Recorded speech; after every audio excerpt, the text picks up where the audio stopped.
Ito mainit-init na balita, kauna-unahang Boholano na nakapasok sa final lineup ni Coach L.A. Tenorio para sa Batang Gilas Under 16 at pure Pinoy daw. Sino nga ba ang 6'5" na Gilas prospect na to at bakit nga ba siya trending ngayon sa social media?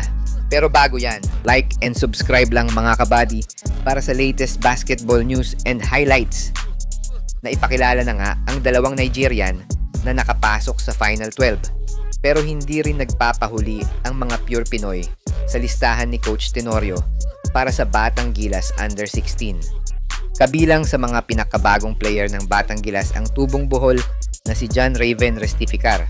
Sa edad na 15 years old ay nasa 6'5" na ang kanyang height na magandang senyales na tatangkad pa ang bata sa mga susunod na taon.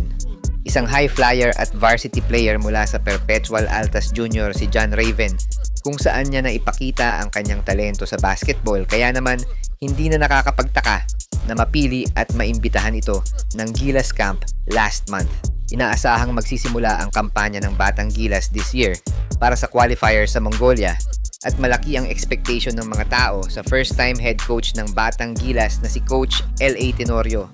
At tiwala naman tayo na malakas at competitive ang 12-man pool ng Batang Gilas this year.